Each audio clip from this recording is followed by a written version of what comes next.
পেশায় কি করছেন আপনি? এখন আমি মানে সে অর্থে তেমন কিছু করছেন না, হাউস ওয়াইফ। ওকে, ঠিক আছে। এই অনুষ্ঠানটা শুনেই কি আপনি এখানে এসেছেন জীবন গল্প বলার জন্য, নাকি কারোর দ্বারা অনুপ্রাণিত হয়েছেন, বা কি আসলে ঘটনাটা কি? অনেক আগে ভাবতাম যে শেয়ার করব, তখন আমি অনেক দূরে থাকতাম। আচ্ছা, এখন আমি ঢাকাতে আসছি, সে কারণে এই সুযোগটা নিয়েছেন আর কি? সুযোগ। তারপরেও অনেক সময় মনের মধ্যে মানে দ্বিধাদ্বন্দ্ব হয় যে আসলে কি বলা উচিত কিনা, বলা উচিত কিনা, যেহেতু এটা আমার ব্যক্তিগত জীবন, ফ্যামিলি, হ্যাঁ, পরিবারের।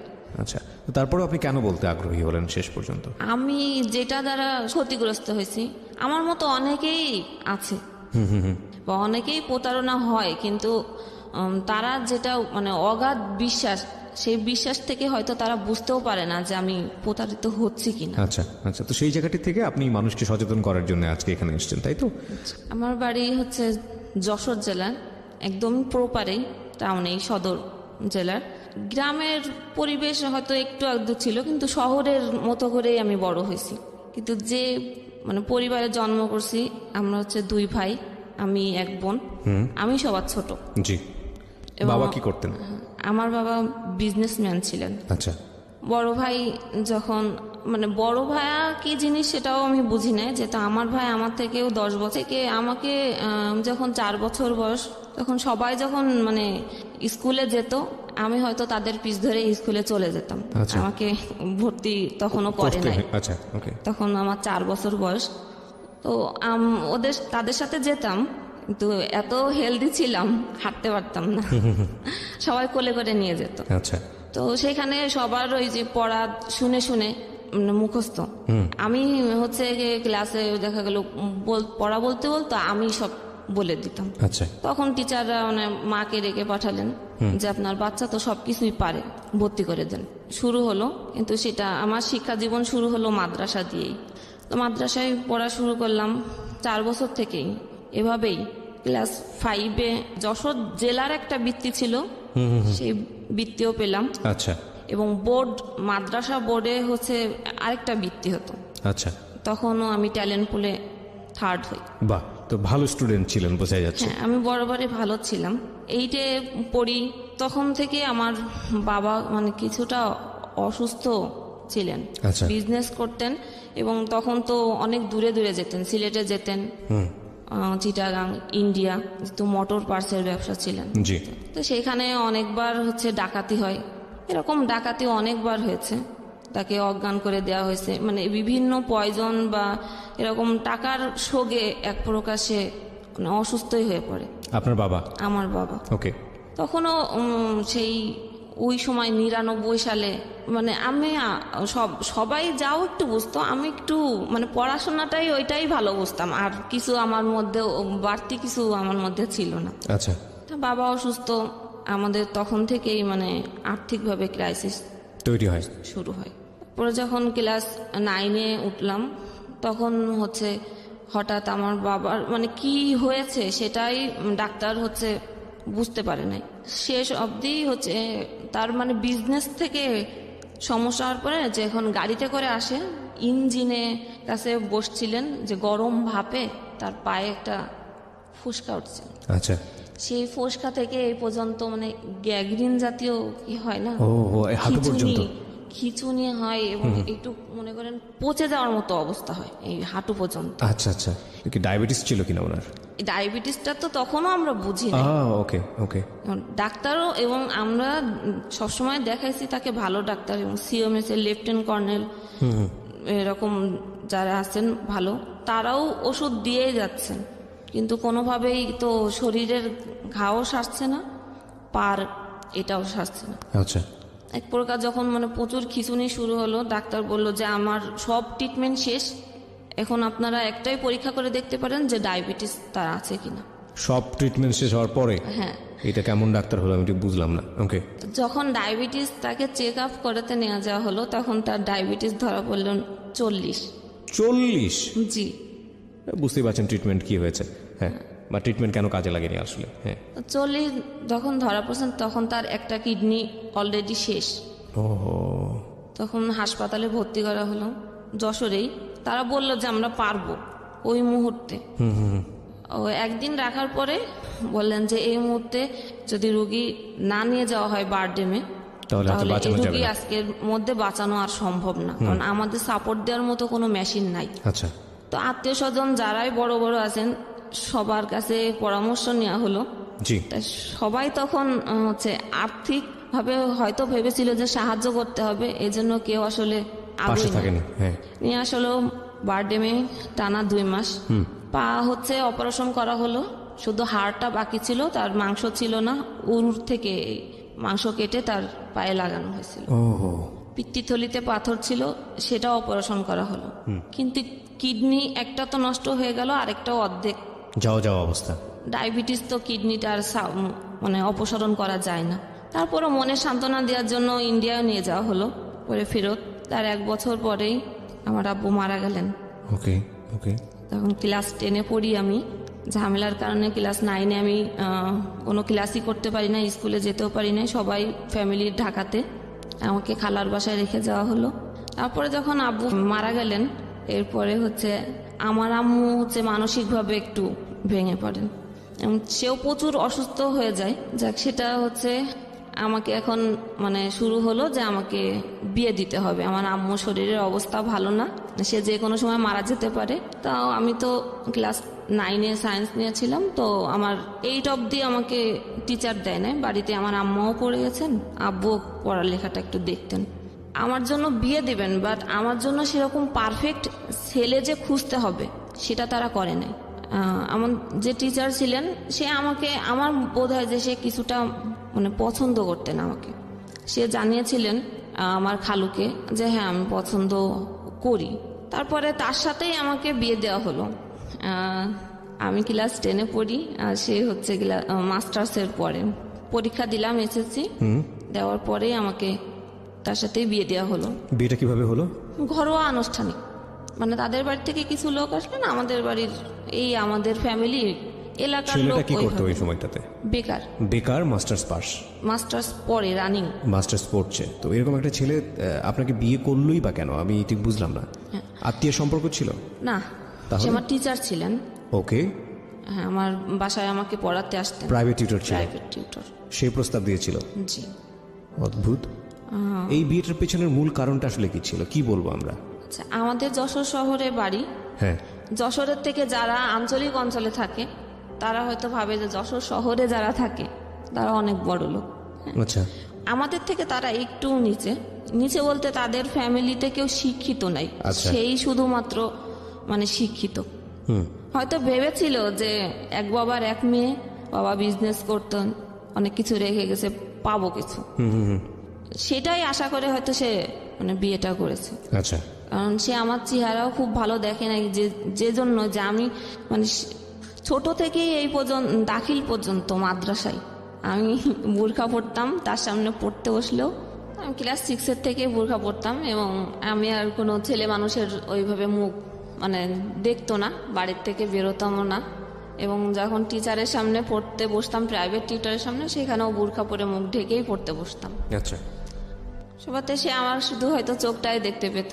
আচ্ছা, তার মনের ধারণাতে যে আমি অনেক সুন্দরী, সেই হিসেবে হয়তো মানে সে কখনো দেখেইনি না, বিয়ের আগে? আমাকে দিয়ে দেখে নাই, আগে চেহারা দেখে নাই। আচ্ছা আচ্ছা, এবং আমার ফ্যামিলিতে আমার মা হচ্ছে খুবই মনে করেন যে পর্দানশীল। ইসলামী মাইন্ডের, আচ্ছা আচ্ছা, রক্ষণশীল মহিলা যেটাকে বলে। জি। আমাদের বাড়িতে আগে থেকেও টিভি ছিল না, এখন অবধি পর্যন্ত টিভি আমাদের বাড়িতে ঢোকে নাই। ওকে, তার ধারণা টিভি দেখলে খারাপ হয়ে যায়। ওকে ওকে। এবং গান টানও সে শোনা পছন্দ করে না। এই যাই হোক, আমি যখন ক্লাস 5-এ পড়ি, আমার বড় ভাই তখন ঢাকাতে চলে আসছেন। আচ্ছা, সে চলে আসছিলেন, তার কোনো খোঁজ খবর নেই। পরে আমি যখন ক্লাস 8-এ পড়ি তখন জানতে পেরেছিলাম যে ভাইয়া বিয়ে করছে ঢাকাতে। ফ্যামিলি চলতো কিভাবে তাহলে? যে বাবার বিজনেস, আর আমার আম্মা ঘরে টিউশনই করতেন। এইটা দিয়েই সংসার চলতো? জি। ওকে, এর মাঝখানে আপনার বিয়ে হয়ে গেল? হ্যাঁ, আমার ক্লাস, এবং আপনার মতামত নেওয়ারও প্রয়োজন মনে করেন? না, আমি অনেকবার নিষেধ করেছিলাম। মানে সে আমার স্যার, ঠিক আছে, হ্যাঁ, সে পড়াশোনায় ভালো স্টুডেন্ট, সেটাও ঠিক আছে, কিন্তু আমার তো বিয়ের বয়স হয় নাই। আচ্ছা, এবং আমি বরাবরই যখন ভালো স্টুডেন্ট, তখন আমার হয়তো একটা স্বপ্ন ছিল আমি ভালো কিছু করবো ভালো ভবিষ্যতে। কিছু হব। ওকে, কিন্তু সে আমি কত বলেছি সালে এটা মনে আছে প্রথম এই যে ঘটনাটা ঘটলো বিয়ের? আমার বিয়ে হয়েছে 2005 সালে বিয়ে হলো। এরপরে প্রথম অবস্থায় তো সবারই খুব ভালো যায়, সে ম্যাচেই থাকতেন।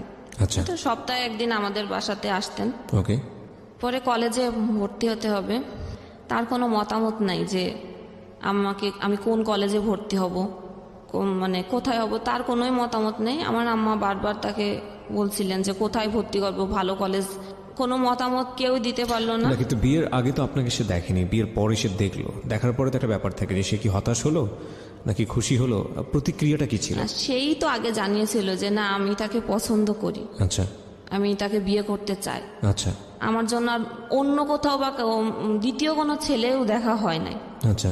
তো বিয়ের পরে এখন মতামত না দেওয়ার পরে একেবারে যখন ভর্তির লাস্ট পর্যায়ে আর কোথাও মানে নাই, তখন একটা নাম করা না, আবার একেবারেও খুব ভালো না, একদম মানে সিরিয়ালের শেষের দিকে একটা কলেজের আমাকে ভর্তি করা হলো, সেটা কম্বাইন্ড কলেজ।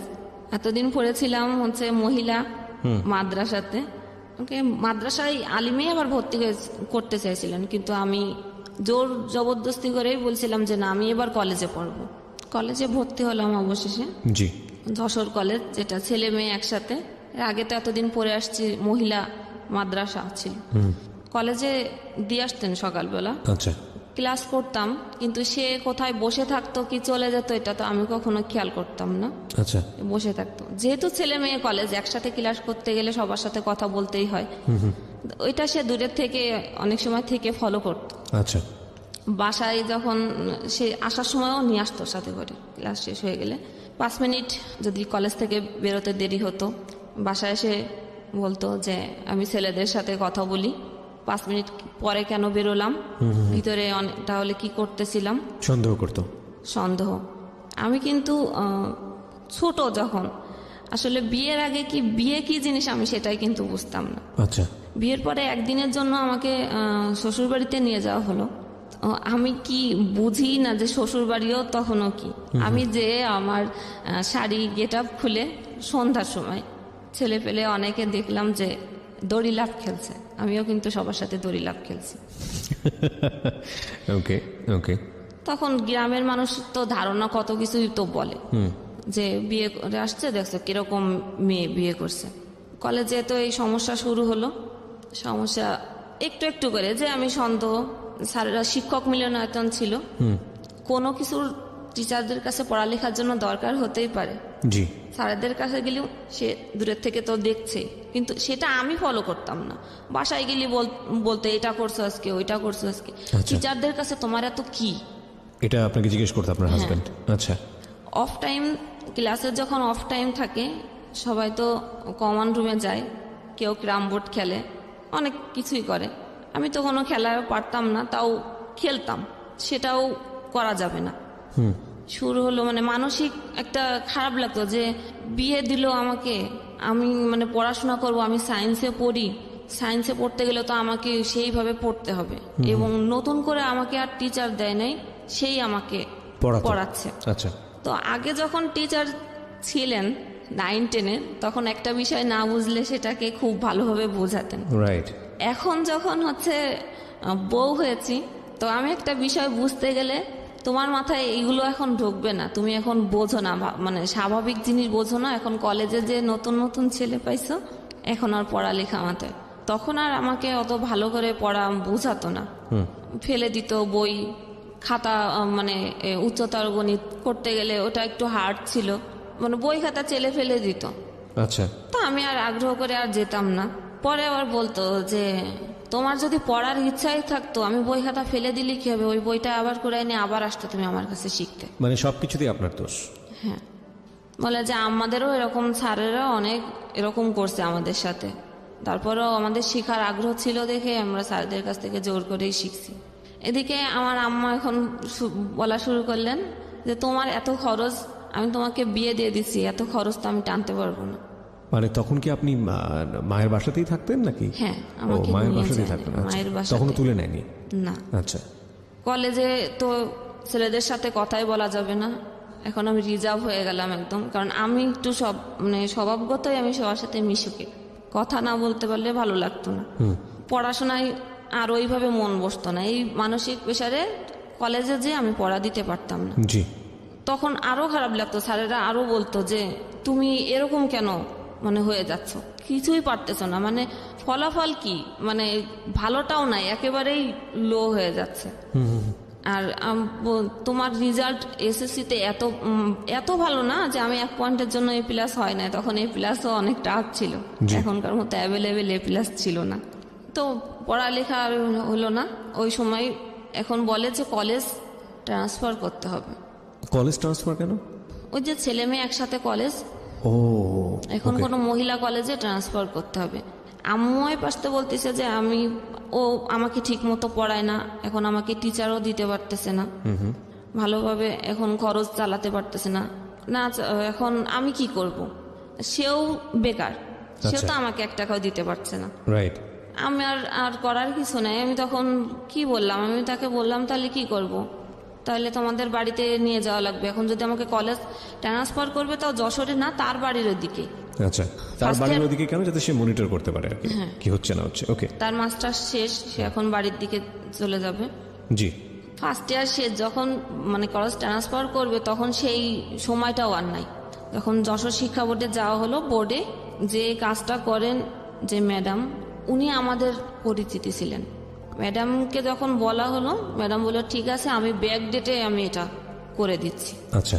দিয়ে পাঠাই দিল সেই নোয়াপাড়া, অভয়নগর থানা, যশোর জেলার। ও মাই গড। ওকে, তারপর? সেখান মানে অভয়নগর যে বাজার, তার থেকেও আমার শ্বশুরবাড়ি আরো 2 কিলো ভিতরে, ভ্যানে করে যেতে হতো। মানে এই শহর থেকে একেবারে গ্রামে চলে গেলেন? একেবারে গ্রাম। এটা কি জীবনের প্রথম গ্রামে যাওয়া? জি।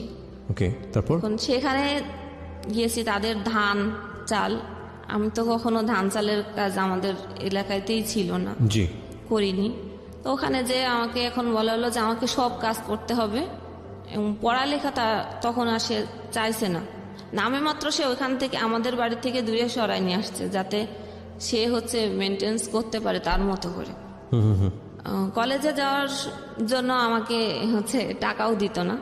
আমার যে ননদ ছিল সমবয়সী, একই ব্যাস, তাকে টাকা দেওয়া হচ্ছে, সে ভ্যানে করে যাচ্ছে, কলেজ করতেছে। আমি সেই 2 মাইল পথ হেঁটে হেঁটে সেই কলেজে যেতাম। আচ্ছা। সকাল 6টায় হচ্ছে ফিজিক্স কেমিস্ট্রি স্যারদের সকালে ব্যাস থাকতো, ব্যাস শেষ করে 10টায় ক্লাস করে আবার বিকেলে আরো 2টা সাবজেক্ট পড়ে বিকেল 4টায় আসতাম। আসার পরও খাবার নাই, সকালে যেতাম না খেয়ে, বিকালে এসেও বলতো যার খাবার সে রান্না করে খাবে, কারোর জন্য রান্না রেডি করা নাই। ও কি করতো? ও তখন হচ্ছে একটা ইন্স্যুরেন্স কোম্পানিতে মানে ছোটখাটো একটা মানে হাত খরচ চলে এরকম একটা কাজ করে। আচ্ছা। তখনও কোনো চাকরি পায় নাই সে। আচ্ছা আচ্ছা। সেও সকালে চলে যেত, ট্রেনে করে চলে যেত। সেটা ছিল আরেকটা থানা, জিগরগাছা। আমাদের ছিল তো সদর থানা। জি। সে ট্রেনে চলে যেত, সে আসতো রাত্রে 9টা বেজে যেত, সারাদিনই না খাওয়া। তারপরে এসে ধানের কাজও আমি করতাম, মেশিনে যে ধান মাড়ায় পা দিয়ে, মেশিনে মানে ধান ছুটানোর যে মেশিনটা আছে। ওকে, বুঝতে পেরেছি। এটাকে মাড়াই করা বলে। মাড়াই করে বলে, আচ্ছা, রাইট। তো ওই কাজ করে রাত্রে হচ্ছে মানে ফ্রেশ হয়ে আর খেতাম না, যেহেতু রান্না করে আমাকে খেতে হবে সবার ওই জন্য, ইচ্ছাটা করতো না। ওই ইচ্ছা আর হতো না। আর ওই রকম সারাদিন পরে এসে পড়ালেখারও আর শরীর তো ক্লান্ত, কোনোভাবেই মনোযোগ আসতো না, খুব স্বাভাবিক। আর সে যে রাত্রে আসতো, তার খাবার তার মা হচ্ছে রেডি করে রাখতেন, সে এসে ঘরেই খেতেন, সবাই শুয়ে পড়তো। সে যখন আসতো, গ্রাম তো 8টা 9টার দিকে সবাই শুয়ে পড়ে, রাইট। সে এসে খেত, কিন্তু সে একবারও আমাকে মুখের কথা জিজ্ঞেস করতো না যে আমি আসলে খেয়েছি কিনা। ও মাই গড, এটা কিভাবে হয়? এভাবে গেল 2nd ইয়ার। পড়ালেখা তো হচ্ছে না, কারণ সায়েন্সের সাবজেক্ট পড়তে গেলে অনেক পড়া লাগে, অনেক ভিতরে কোনো কিছু না জানলে আমি তো লেখার মতো কোনো পরিস্থিতি নাই। টেস্ট পরীক্ষা হলো, টেস্টে ফেল করলাম, কোনোভাবে পরীক্ষা দিতে দিবে না। তারপরেও মানে জোর করে এই স্যারদের বলে যে আমার তো এই পজিশন, এই অবস্থা, আমি এরকম একটা সিচুয়েশনের মধ্যে এখন আমি কি করব। রাজি করানো। আর আমার তো খেতেই পেতাম না, তার বাদেও তার বাবা আমাকে বলতো যে আমার ছেলে তো চাকরি করে না, তোমাকে খেতে দিব, এই খরচটা কেন, কে তোমাকে যে নিয়ে আসছে সে তোমার খরচ দিবে, নাই তোমার বাবার বাড়ির থেকে তোমার খরচ দিবে। আচ্ছা। এই যে 3 মাস ধরে রইছো, এই 3 মাসের যে খরচ আর খাবার খরচ তোমার মাকে বলবা যে দিয়ে যেতে। তো আমার যে নাস্তার যে খাবার, যে বিস্কুট টিস্কুট সকালবেলা, সেটাও কিন্তু আমার মাই দিয়ে যেতেন। তো সেটা খেলেও কথা হতো যে একা একা খায়, দেয় না। কিন্তু না, আমার সামনে সকালে আমার শ্বশুর শাশুড়ি থাকলে আমি তাদের বাটিতে করে দিতাম। গ্রামের মানুষরা আসলে সকালে চা বিস্কুট তো এভাবে খায় না। জি, তারা ওই সকালে উঠে ভাত রান্না করে, 3 বেলায় ভাত খায়। হ্যাঁ, দুপুরবেলা কোনো কাজ থাকে না, তারা দুপুরবেলা এই মাঠের এইগুলো কাজ সারে জি। আবার যে সন্ধ্যার পরে রান্না করে। রাইট। দুপুরের খাবারটা সাধারণত ওই সকালবেলাতে যে যেটা রান্নাটা রান্না হয় ওটাই ওটাতেই খায় হয়। দুপুরে। মানে তারা কাজ করলে তো 3 বেলা রান্না করলে তো আর সব কাজ করতে সম্ভব না, পারে না। সম্ভব না, রাইট। তখন এইগুলো সেও আর কিছু বলতো না যে তারা এরকম করতেছে আমার সাথে। কাজ তো করাই, প্লাস হচ্ছে আমার এত ঘায়ে খেতে খেতে এক সময় হয়তো উত্তর দেওয়া একটু একটু শুরু করতাম। এর আগে আমি এত কথা বলতাম না, যে যা বলে যাচ্ছে মুখ বুঝে আসি। একটু একটু করে রিপ্লাই আসা শুরু করলো। হ্যাঁ, যখন রিপ্লাই করলাম, তো একদিন আমার শাশুড়ি আমার ননদ মিলে আমাকে অনেক মারলো। সেইখানেও তার কোনো কথা ছিল না। সে যখন আসলো রাত্রে, তখন বলল যে তুমি কেন কথা বললে, তুমি কথা বলছো দেখেই পরিস্থিতি এরকম হয়েছে, তোমার কথা বলার কোনো দরকার ছিল না, তুমি বউ, তোমার গলা কেন উঠবে। তারপরে পরীক্ষা দিলাম, টেস্টে তো ফেল করলাম। পরীক্ষা, ইন্টার পরীক্ষাও হচ্ছে গিয়ে দিতে গেলাম তাদের বাড়ি থেকেই না খেয়ে। ফিজিক্স পরীক্ষা ছিল যেদিন, আমি হচ্ছে 3 দিন না খাওয়া। আচ্ছা বোর্ড পরীক্ষা। আচ্ছা। তো পরীক্ষার হলে যাওয়ার পরে প্রশ্ন হাতে নিয়ে আমার আর সেন্স ছিল না। ওহো। আমি লিখবো কি, মানে অ্যাটেন্ড হয়েছে আর পরীক্ষায় দিনে, পরে পরীক্ষা দেওয়ার পরে তো ফেলই আসছে। মানে ফিজিক্স আর কেমিস্ট্রিতে আমার ফেল আসছে, সব সাবজেক্টেই হয়েছে মানে ভালো না, 3 পয়েন্ট পাস কোনো রকম, 45 করে মার্ক। তো তার মানে আপনি ফাইনালি এসএসসি পরীক্ষায় ফেল করলেন, তাই কি? হ্যাঁ। এটা কি পরীক্ষা ছিল? এটা ইন্টার এইচএসসি। ও, এইচএসসি ছিল, তার মানে আপনি ইন্টার পরীক্ষায় ফেল করলেন।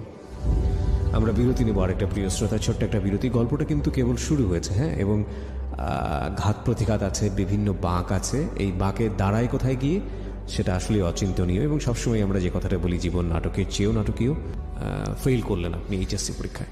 যখন পরীক্ষা শেষ হয়ে গেল, তখন তো আমার তাদের কথা মতো আমাকে তো বাড়ি চলে আসতে হবে, মানে বাবার বাড়ি। যেদিন আসবো মানে আমাকে একবারে দিয়ে যাচ্ছে। কেন? মানে আপনাকে নিয়ে আমাকে সংসার করা? বলে নাই যে আমাকে দিয়ে যাচ্ছে সে একবারে। আচ্ছা, মানে আচ্ছা। তাদের বাড়িতে আমাকে নিয়ে বিভিন্ন অশান্তি, এবং তার মা এটা বলেছিল যে আমার মেয়ে যতদিন বিয়ে না হবে, আমার যে সমবয়সী যে মানে ননদ ছিলেন, ততদিন আমি ওই বাড়িতে আসতে পারবো না, ওকে। আমি থাকতে পারবো না। মানে আপনার ননদের বিয়ে হওয়ার পরে আপনার যেতে হবে ওখানে? যেতে হবে, এটা তো আমার শাশুড়ি তো আমাকে সবসময় বলতেন যে তোমাকে আমাদের পছন্দ না, যে পছন্দ করছে তুমি তার সাথে সবকিছু বুঝে নিও। ওকে ওকে। তারপর? তা যেদিন মানে গোছানো হয়ে গেছে, তো আমি, যদিও আমার সাথে এরকম করতো, তাও আমি একটু কেন যেন ভালো না, আমার অনেক মানে আগে ভালোবাসি না এভাবে, কিন্তু এখন একটু টান হয়েছে। আমি তাকে ছাড়া মানে কোথাও যেতে চেতাম না। শাশুড়িকে? না, আমার হাজবেন্ড। হাজবেন্ডকে ছাড়া? ওকে। এখন আমাকে দিয়ে আসবে, আমি তাকে বারবার বলতেছি যে আমি যশোরে, মানে সে অফিসে যাবে, আমাকে মানে যশোর স্টেশনে ড্রপ দিয়ে নামায় দিবে, কিন্তু সে ওই ট্রেনেই চলে যাবে মানে ঝিগরগাছা। আচ্ছা। আমি বলেছি যে না, আমি এভাবে যাব না, আমাকে নিয়ে গেলে সাথে করেই আমার বাড়িতে নিয়ে যেতে হবে।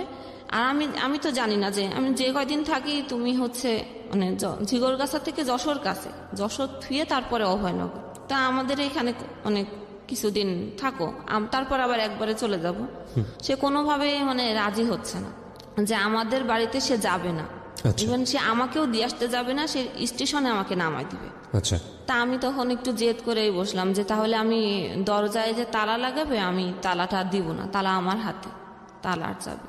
তখন মানে সে আমাকে মানে মারে, মারলে আমি রাগেরই শেষে তালাটা আমি চেলে দিছিলাম, ছুঁড়ে দেওয়ার পরে তালাটা যে তার কপালে লাগে। আচ্ছা। কপালে লাগলে এখান থেকে মনে করেন ব্লাড বেরোতে থাকে। ব্লাড বের হয়, এখানে একটু ব্লাড বের তো সে তো বাড়ির মানে পরিস্থিতি তো গ্রামের, মানে কারণ আশেপাশের বাড়িতে যারা আছে মানে সবাই চলে আসছে চিল্লাচিল্লিতে যে বউ মাথা ফেড়ে ফেলেছে। হ্যাঁ। আচ্ছা। পরিস্থিতি এতই খারাপ, তখন ফোন দিছে আমার বাড়ি থেকে আমার আম্মাকে যে আপনার মেয়েকে এসে নিয়ে যান, আমি আপনার মেয়েকে দিয়ে আসতেও পারবো না, কিছু করতে পারবো না। তা আমার আম্মার তখন নাকি অনেক জ্বর ছিল, সে আসতে পারে না। বলছে যে আমার তো ওঠার মতো পরিস্থিতি নাই, তাহলে তুমি বাজারে নিয়ে যে একটু বাসেই উঠাই দাও। আচ্ছা। বলছে যে না, আমি সেটাও পারবো না, আপনাকে এইখানে এসে নিয়ে যাওয়া লাগবে। তারপরে হচ্ছে মানে কি বলবো, আমার তো তখন কথা ওইভাবে বেরোতে আছে। তার বোন, তার মা, আশেপাশের লোকজন, মানে সবাই মনে করেন আমাকে একেবারে তুলাধোনা যেটাকে বলে। আমি তখন হচ্ছে গিয়ে যখন বেশি কথা বলা শুরু করলাম, তখন আমি বোরখা পরা ছিলাম, বোরখার যে ইস্কাফের ওড়না, তখন সে আমাকে ওই ওড়নাতে গাছের সাথে বেঁধে রাখলো। আপনার হাজবেন্ড? হ্যাঁ। এরপরে আমার এত মানে সিরিয়াস অবস্থা শুরু করলো, আমার মা আসতে ওই অসুস্থ অবস্থায় বাধ্য হলো। তা আমার আম্মা এসে একটা কথাও সে বলে নাই যে কি হয়েছে বা কেন হলো, কি জন্য হলো, সে কোনো কথাই বলে নাই। আমার ব্যাগ গোছানো ছিল, এসে আমার আম্মাও ব্যাগটা নিয়ে বলতেছে যে চল। আর কিছুই তাকে মানে তাকেও বলে নাই তার, কিন্তু তারা তো সেই চিল্লাচিল্লি করতেছে, আমার মা কোনো কথা বলতে চায় নাই। তো যাওয়ার সময় তাহলে বলতেছে যে আমার বাড়ির থেকেই মানে ফার্নিচার দিয়েছিল, জি, ওই তোষক বালিশ এইগুলো চেলে ফেলে ফেলাই দিচ্ছে যে এইগুলোও নিয়ে যান, কিছুই লাগবে না। ওকে। আমার কোনো কথা না বলে শুধু বই খাতাগুলো বস্তার মধ্যে ভরে নিয়ে চলে আসলেন। এরপরে আসি যশোরে, আমার সাথে টোটাল আর 7 মাস কোনো যোগাযোগ নেই। ইন দ্য মিন টাইম কি মা আপনাকে জিজ্ঞেস করেছে যে কি হয়েছে কিনা বা কোনো সমস্যা? হ্যাঁ, জিজ্ঞেস করছে যে এরকম কথা কাটাকাটি হয়েছে, বা আমি তাকে সাথে নিয়ে আসতে চাইছি, আসতে চাই না দেখে আমি তালাটা আসলে ওকে মারার উদ্দেশ্য দিই নাই, আমি রাগ করে দিয়েছিলাম যে কপালে লেগে গেছে। বাড়ি আসলাম, কোনো যোগাযোগ নাই। এর মধ্যে হচ্ছে সে হচ্ছে ঝিগরগাছাতে শুনলাম বাসা নিছে। আচ্ছা। ফার্নিচার যেগুলো আমার বাড়ি থেকে দেওয়া হয়েছিল ওইগুলোই সে নিয়ে যে ঝিগরগাছাতে বাসা নিয়ে সে একা একা ওইখানে থেকেই অফিস করে। আমার তো হচ্ছে রেজাল্ট বেরোলো, তো বললাম ফেল। এরপরে তো আমাকে আবার পড়া শুরু করতে হবে। কলেজ তো সেই দূরেই পড়ে গেল, এখন আবার কলেজ কাছে হচ্ছে না। হ্যাঁ। এখন তাদের বাড়িতে তো আর থাকার পরিস্থিতি নাই, এখন আমাকে দেওয়া হলো কলেজের হোস্টেলে। ওখানে থেকে পড়া শুরু করলাম আবার, কিন্তু তাও হচ্ছে পড়ায় আর মন বসতো না। সবসময় মাথায় এগুলোই কাজ করতো যে কেন হলো, আর এগুলো তো হওয়ার মানে চিন্তা করেননি আপনার না, লাইফে? কারণ আমি যে পরিবেশ থেকে বড় হয়ে পর্যন্ত আসছি, এরকম কোনো হওয়ার তো কোনো মানে আশাও করা যায় না।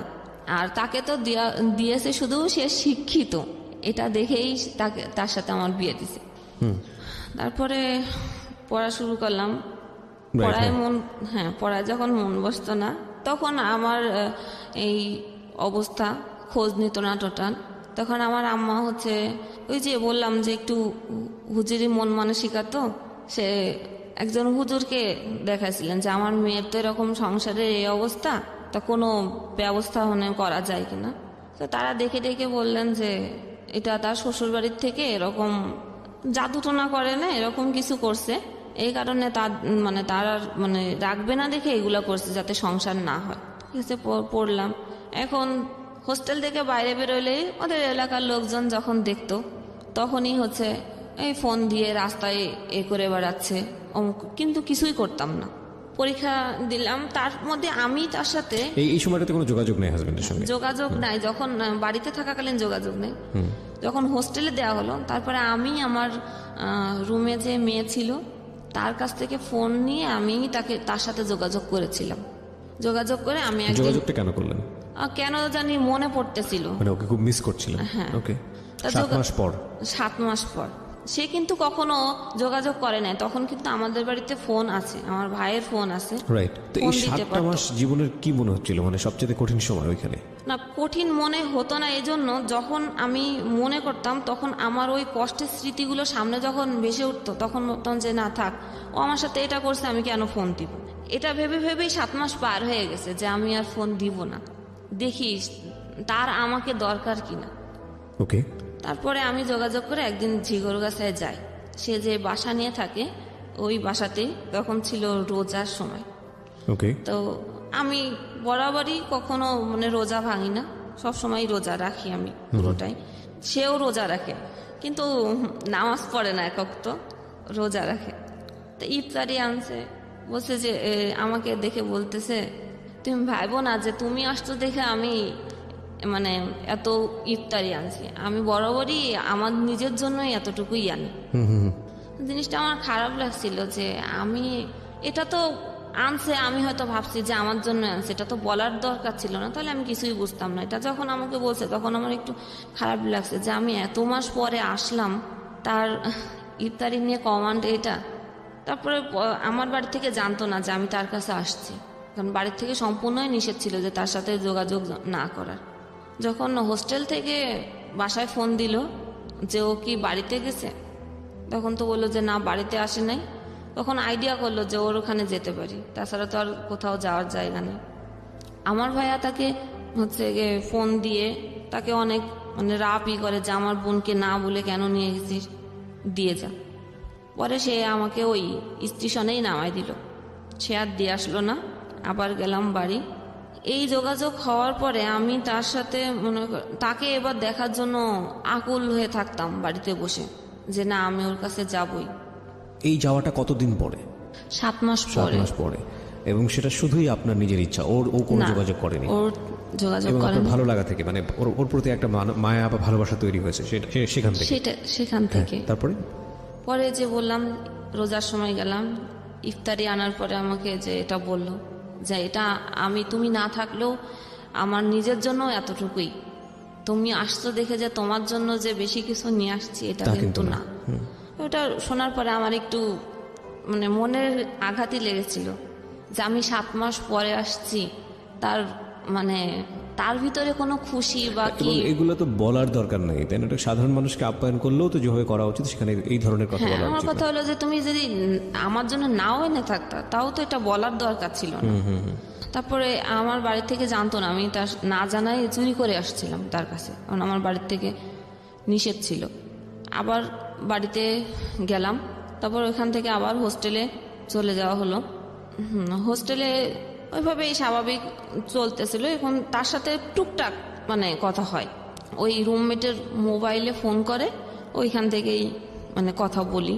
ওই সময়টাতে কি বলছিলেন, মানে আবার নতুন করে একসাথে সংসার শুরু করবেন? হ্যাঁ, এরকম তার পরিবেশ? মধ্যে যে তার কথা হলো যে বাবা মাই হচ্ছে আমাদের দুইজনের মধ্যে বড় ফ্যাক্ট। তোমার মাও একটা ফ্যাক্ট আর আমার মা বাবাও একটা ফ্যাক্ট। আমরা তো দুইজনের জায়গা থেকে ঠিকই আছি। আর আমি তোমার সাথে যা কিছু করেছি আমার বাবা মায়ের জন্য আমি তোমাকে কিছু করতে পারি নাই, কারণ তাদেরকে অখুশি করব কিভাবে। এই কারণে আমি সবসময় নীরবতা পালন করতাম, ভাবতাম যে হয়তো এটাও হতে পারে। তারপরে হচ্ছে সে চাকরি পেল ইউনিয়ন পরিষদ সচিব। আচ্ছা। সেখানে তার প্রথম পোস্টিং হলো যশোরের মনিরামপুর থানা। আচ্ছা। সেখানে সে বাসা নিল, আমি তো হোস্টেলেই আছি। আমাকে বলল যে এরকম আমি বাসা নিচ্ছি, আমার বাসায় এসে দেখে যেও। আচ্ছা ঠিক আছে, একদিন যাব। আমাকে ঠিকানা দিল যে এরকম এরকম। তো একদিন সকাল বেলায় আমি মানে বৃহস্পতিবার হলে সবাই বাড়ি চলে যেত, তা আমিও বৃহস্পতিবার বাড়ির নাম বলে আমি রওনা দিয়েছি। অভয়নগর থেকে ওইখান থেকে ভিতরের থেকে মনিরামপুর যাওয়ার অনেক কাছে। আমি ভোরবেলা যে হাজির হলাম সেই ঠিকানা মতো নক করলাম, দেখলাম সে ঘুমের থেকে উঠছে। তো বললো যে আসছো তো থাকো, থাকতে বলছে। আমি একবারেই থেকে গেছি যে আমি মানে আপনি একটা সুযোগ চাচ্ছিলেন যে কোনো ভাবে ওর সঙ্গে থাকা। যেহেতু আমার বাড়ি থেকে যে বারবার বলতেছে যে তোমার খরচ, পড়ালেখার খরচ তো কে বেয়ার করবে, এখন সে চাকরি পাইছে, তাকে বলো। থাকলাম সেখানে। সেই যে মানে আমাকে আনার আগে যে ফোনে যেই কথা যে যতটুকু ভালোভাবে যে আমরা আবার এক হবো, বা যেই ভালো যে আমাদের কোনো আমরাই ঠিক আছি, বাবা মার ফ্যাক্ট ছিল, কোনো সমস্যা না। থাকলাম সেই পুরনো এগুলো আবার নতুন করে আবার শুরু হলো। এর মধ্যে আমার তো ইন্টার পরীক্ষা সেকেন্ড টাইম দিব। সেকেন্ড টাইম আমি আমার মতোই পড়েছি, তার কাছে হেল্প নিই নাই। ওই যা আগে পড়া ছিল সেটা নিজে নিজে পড়েছি। ওইখান পড়ার পরে আমি পরীক্ষা ওর ওইখান থেকেই আমি ওই অভয়নগর যে পরীক্ষা দিতাম। 2টা পরীক্ষা দিয়ে ওখানে থাকলাম। সেই একই অবস্থা, টর্চার, মারধর। তারপরে একদিন আমাকে কি মনে হলো যে শবে বরাত, চলো শবে বরাতে একা একা নামাজ পড়বা, তোমাকে দিয়ে আসি যশোরে হচ্ছে খুব ভালোভাবে এত মিষ্টি করে যে দিয়ে আসলো আমাকে। আমের সময় ছিল, আম টাম কিনে দিল। ওই যে দেওয়ার পরে আর কোনো যোগাযোগ নেই। আমাকে বললো যে তুমি হচ্ছে সুজির বরফি বানাও, আমি সন্ধ্যার সময় আসবো। সেই সন্ধ্যা আর হয় নাই, সে আর আসলো না। তাকে ফোন করা হলো, হ্যাঁ, যে কোনোভাবেই বললো যে না আমি যাব না তোমাদের বাড়িতে, গেলে তোমার মা এসেই বলে আমি যাব না, তুমি এখানেই থাকো, তোমার আমার বাসায় আসার দরকার নেই। সে বলছে, সে সকালে দিয়ে আসছে। ওইটা বলার পরে আমি ওই সময় বলার পরে আমি তখনই আবার বাসে উঠে চলে গেছি এখানে। Okay. সে অফিস থেকে ফিরে এসে দেখে আমি বাসায়। কি ব্যাপার, তোমার না বললাম যে তুমি আসবা না এখানে, তোমার রেখে আসলাম, তুমি কেন আসলে? এই আবার শুরু হলো। তারপরে আমার মাকে একদিন ডেকে নিয়ে আসলো, আমার মাও এসে আমাকে নিয়ে যেতে পারে নাই, আমি যাই নাই। তারপরে হচ্ছে আমি মানে এমন সিচুয়েশন তৈরি করলো যে আমি একাই মানে চলে গেলাম বাড়িতে। যাওয়ার পরেও আমার আম্মু দেখলো যে না আমি মানসিকভাবেই মানে খুব তখন হচ্ছে আমার খাওয়া দাওয়া বন্ধ হয়ে গেল, গলায় খুব ব্যথা। কি হয়েছে, ডাক্তারের কাছে নিয়ে গেল, ডাক্তার বলল যে গলায় ইনফেকশন হয়েছে, ওষুধ দিল, কিছুতেই যায় না, পানি ছাড়া আর কিছুই খেতে পারি না। এত অবস্থাই হলো, তাকে বারবার বলা হলো, সে আসলোও না, দেখতেও আসলো না, খোঁজও নিল না। না নেওয়ার পরে এখন অবস্থা করুণের দিকে যাওয়ার পরে আমার কাকা হচ্ছে আসলেন, সে একটা হুজুরির কাছে নিয়ে গেলেন। নেওয়ার পরে ওইখানে অনেক টাকা পয়সা নিছে। নেওয়ার পরে উনি ওইখানে দেখে টেকে আয়না ভারণ দেয়, দেখে উনি বললেন যে আমার শ্বশুর বাড়ির থেকে আমাকে গলায় বান মারা হয়েছে, যে আমি যাতে মানে মারা যায়। কি বললো এটা? ওই কবিরাজ। আচ্ছা, এখন এই বানটা কে মেরেছে? আমার শ্বশুর বাড়ি, শাশুড়ি, ননদ, এটা আমার বললো হাজবেন্ড, মানে সবাই বলছে যে Okay. সবাই একসাথে কাজটা করছে। আর ও হচ্ছে সংসার করতে চায় না, ওর হচ্ছে গিয়ে অনেক কিছু নেওয়ার আশা ছিল, ও সেটা পায় নাই দেখে ও আমার সাথে এরকম আচরণ করছে। এটা ওই কবিরাজ বলল। এটা আমার মার মনে হচ্ছে খুব ভালোভাবে ধরলো, মানে বিশ্বাস হলো যে না তাহলে এটাই, ওষুধ যখন কাজ করতেছে না তাহলে মনে হয় এরকম। তার ওইখান থেকে ওই লাগাতার এই জিনিস নিয়ে আসে, পানি পড়া, দোয়া লিখে দেয়, সেগুলো কি বলে যে পাখির গোস্ত কি এইসব তো বলে, ওগুলো তার আনতে পারবো না, তাহলে আপনিই দেন। এই একবারই 5,000, 6,000, 7,000-এর নিচে নিতেন না তিনি। আচ্ছা, এভাবে আমার ট্রিটমেন্ট 1 বছর করছে। তারপরে বললো যে আপনার মেয়ে মেন্টালি ভাবে ভালো নাই, আর ও যেতে চাইলো, আর আপনার ওইখানে যেতে দিয়েন না। এখন যখন মানে একটু বলতাম যে আমি যাব ওইখানে, আমি কেন আমার সাথে এটা করলো, আমি এটা শুনবই করব, আমি ওইখানে যাবই, তখন ওই যে বলছে যে আর যেতে দিয়েন না। আমি যখন জোর করলাম তখন আমাকে বাড়ি থেকে শিকল দিয়ে বেঁধে রাখা হলো, আমাকে যেতে দিবে না, যে কোনোভাবে যদি আমি চলে যাই। এ কারণে এরকম তার কাছ থেকে ট্রিটমেন্ট করতে হতে 1 লাখ টাকা খরচ করছে আমার মা। এই তাবিজ যে রিসে গেল, রেজাল্ট বেরোলো, গড়ে মিলে হচ্ছে বি গ্রেড, মানে 3 এরকম। A- আর হলো না, A- এক্সপেক্ট করেছিলাম যে হতে পারে, তারপরে হলো না। এরপরে হচ্ছে ফ্যামিলি থেকে বললো যে তোমার তো এখানে আর যাওয়া যাবে না, তুমি হচ্ছে গিয়ে ডিভোর্স করে দাও।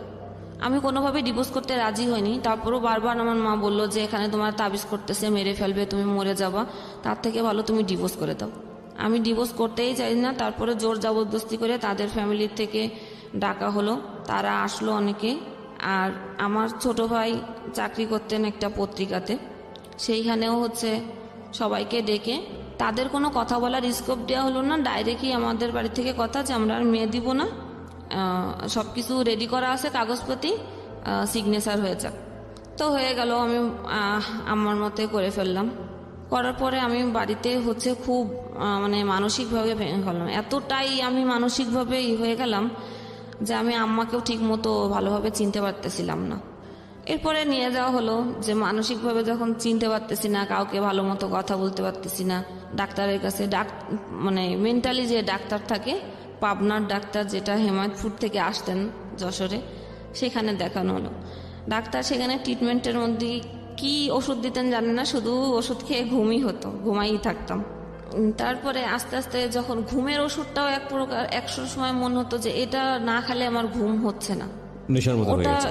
নেশার মতো হয়ে গেলো। তখন আমি আমার নিজের থেকে আমি এটা বাদ দেওয়ার চেষ্টা করলাম, কিন্তু আমি বাদ দেওয়ার চেষ্টা করলে আমার মানে বাসার থেকে জোর করে খাওয়াই দেওয়া হতো, যে না ও ঘুমায় থাকো। এরপরে ভাবা শুরু করলাম যে কি করা যায়, নিজেকে তো আর এইভাবে বসায় রাখলে তো হবে না। আমি যদি এই 2টা সার্টিফিকেট নিয়ে আমার ব্যাকগ্রাউন্ড এটা হলো, আমার ডিভোর্স হয়ে গেল, এইটা নিয়ে আমি এখন কোথায় যাব? এমনিতেই আমাকে পড়ার খরচ দিতেই চায় না। কোনো রকম শেষ করলাম, যেখানে এক্সপেক্ট ছিল যে ইন্টার শেষ করে আমি মেডিকেলে একটা চান্স নিব, যেহেতু আমার বান্ধবীরা সবাই হচ্ছে মেডিকেলে চান্স পেয়েছে, সেখানে ফার্স্ট টাইম ওরা চান্স পেয়েছে, আমি সেকেন্ড টাইম ওদের পিছে পড়ে গেলাম, সে তো আমি হয়তো পাবো, কিন্তু রেজাল্ট ভালো না থাকার কারণে আমার আর সেটা সুযোগ হলো না।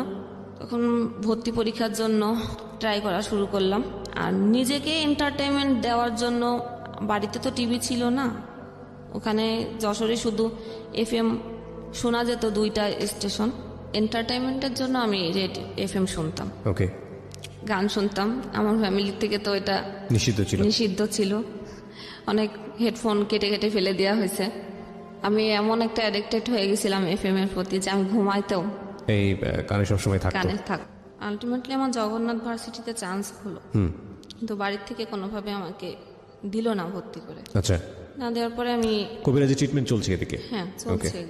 এগুলোর প্রতি আমি বিরক্ত ছিলাম, কিন্তু উপায় ছিল না। যেহেতু পানি খাবো, সে পানির মধ্যে হয়তো মিশাই দিয়ে রাখতো আচ্ছা খাবারের মধ্যে। এটার মূল কারণটা কি ছিল? যে আমাকে যে কিছু একটা করা হয়েছে উল্টাপাল্টা, সে কারণে তোমাকে আর হচ্ছে। আমি এত কিছু আমার সাথে করার পরেও আমি তার প্রতি অ্যাডিক্টেড কেন? আমি বারবার কেন তার কাছে ছুটে যাই? তোমরা তো চাচ্ছিলে এক হতে, আলটিমেটলি ও চাচ্ছিল নাকি তুমি চাচ্ছিলে শুধু?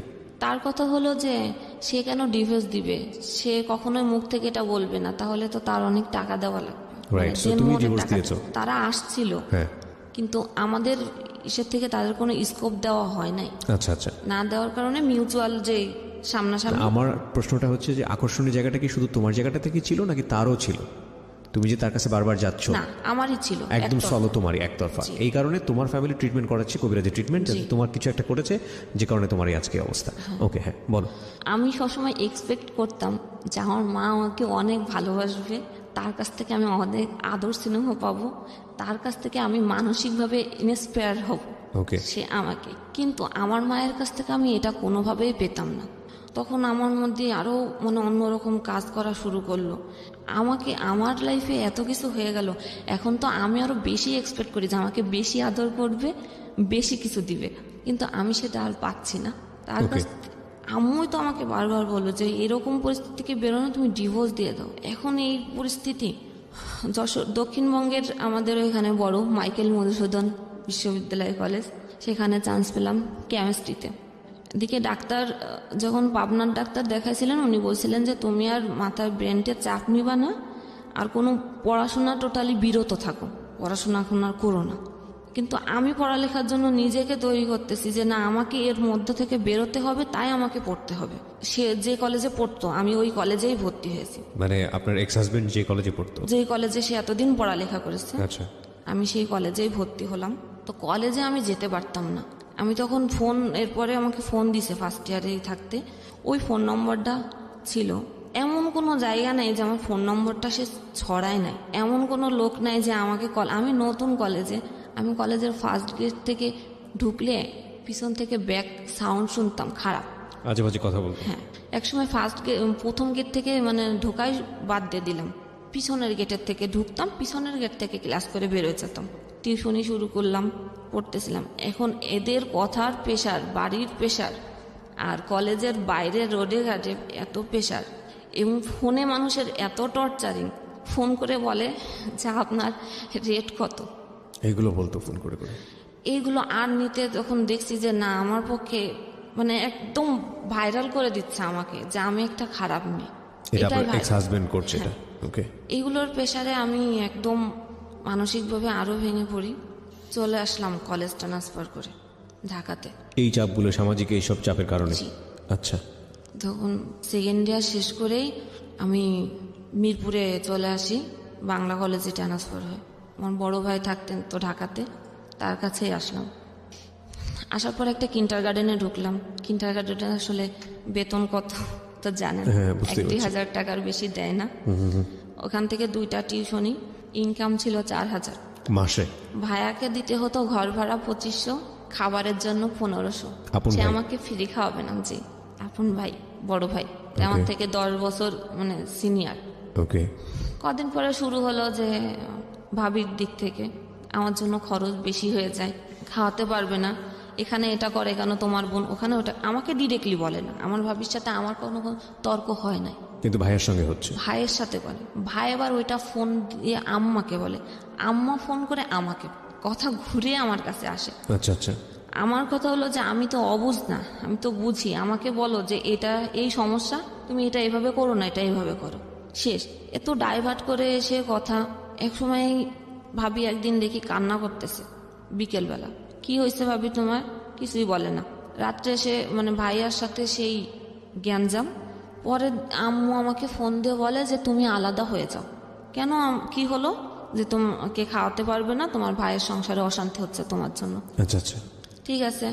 আমাকে বই কেনার জন্য আমার খালাতো ভাই আমাকে টাকা দিয়েছিলেন 2000। তো আমি আর বই না কিনে ওই সময় হাঁড়ি পাতিল চাল টাল যা লাগে ওগুলো কিনে নিয়ে আসছি। ওইগুলো কিনে নিয়ে আসার পরে সে সন্ধ্যের সময় আসলো, রোজা, সেদিন সেকেন্ড রোজা।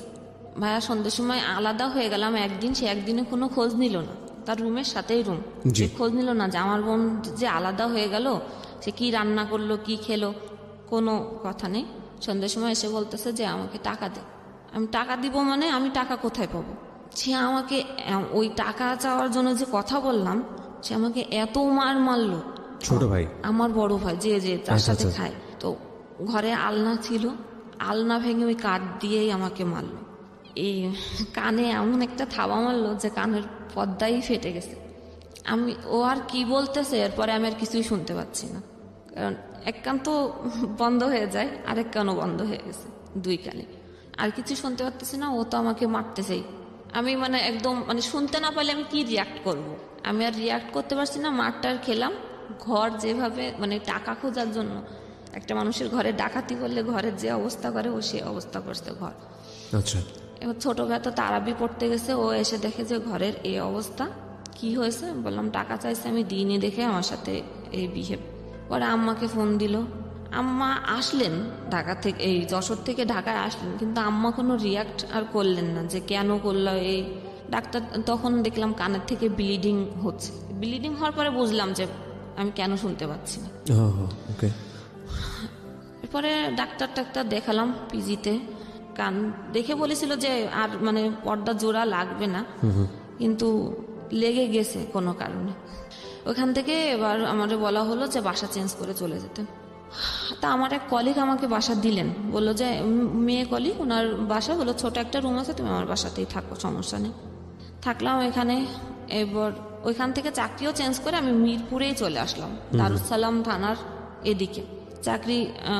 এখানেও আরেকটা স্কুলেই আসলাম। 4th ইয়ার পরীক্ষা শেষ হলো। তো আম্মু বললো যে অনেকদিন তো থাকছিস, আয়।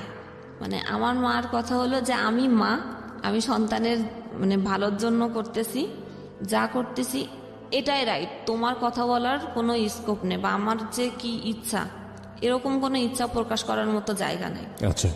তখন আবার সেই একই ওই রকম নোংরা কথা টুকটাক বলেই।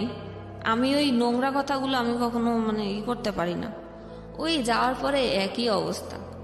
এরপরে আমার একদিন রাগ হলো, আমি তাকে বলেই বসলাম যে আমার যে ডিভোর্স হলো, আমাকে তো কিছু টাকা দিয়েছিল, মানে কাবিনের যে টাকা। এখন তো যখন আমি এই কথাটা বলি তখন 2013 সাল, আমার ডিভোর্স হয়েছে 2007 সালে। তা এত বছর আমার টাকা তো আমার মা আমার কাছ থেকে বলেই বলছিল, কিন্তু টাকাটা আমার হাতে দেয় নাই, তাদের কাছে দিছেন। আমাকে বললো যে তোমার ওই টাকাটা নিয়ে আমি ঘর তৈরি করতেছি, আর তোমাকে একটা মানে ডিপোজিট করে দেবো তোমার ভবিষ্যতের জন্য। কত টাকা ছিল ওটা? 65,000 টাকা দিছিলেন। আচ্ছা। আমার মা সেটা দিয়ে ঘর তুলছেন, তোলার পরে ভাড়া তার মতো সে চলে। আমার জন্য কোনো ডিপেস করে নাই সেটা আমি জানি না, কারণ আমি মাকে বিশ্বাস করছি। তখন তার কাছে আমি টাকা চেলাম, সে সেম আমার মাথা নষ্ট হয়ে গেছে। ওই রিয়াকশান থেকে আমি পাগল হয়ে গেছি। আবার এখানে দৌড়লেন, তারা বলছে হ্যাঁ পাগল টাগল হয়ে গেছে, আর হচ্ছে গিয়ে সেটাও না, ওই পাগল মাথা একটু নষ্ট হয়েছে, সেটার কারণ হলো যে তার অন্য কারোর সাথে অ্যাফেয়ার আছে, সেই কারণে সে টাকা চাচ্ছে। এই কবিরাজি ট্রিটমেন্ট? জি। আমি আমার মাকে হাজার বোঝানোর চেষ্টা করেছি যে আমার কারোর সাথে অ্যাফেয়ার নেই, যদি সেটাই হতো তা আমি ঢাকা শহরে তো এত কয় বছর পার করে আসলাম, আমি তো অনেক কিছু করতে পারতাম। আমি সেটা করি নাই কখনো। সে শুনলো না, এক প্রকার রাগ করেই আমি বলেছিলাম তাহলে আমার টাকাগুলো আমাকে ফিরাই দাও, এবং এই যে কত বছর আমাকে এই টাকাগুলো রাখছো সেটা লাভ সহই আমাকে দেওয়া লাগবে। এটা যখন বলার পরে সে কি করলো, আমার মাথা তো নষ্ট হয়ে গেছে, সে বাড়ি থেকে চলে গেল আমার মা রাগ করে। যে আমার বিভিন্ন আত্মীয় স্বজনের কাছে যে বলল, এবং কবিরাজের কাছে তো আগে গেছেই, বলেছে যে আপনাকে টাকার জন্য আপনার মেয়ে আপনাকে মেরেও ফেলতে পারে। আমার মার মনে ভয় ঢুকে গেল। ও মাথা যখন খারাপ হয়ে গেছে তখন মনে হয় সত্যি সত্যি হচ্ছে কি আমাকে মেরে ফেলতে পারে। সে আমার থেকে দূরে থাকে, রান্নাঘরে খায়। আমাকে কখনো একবারের জন্য আমার মা বলে না যে আমি তো খাচ্ছি, তুই তো এ ঘরে আসিস, আয় আমার সাথে মানে বসে খা।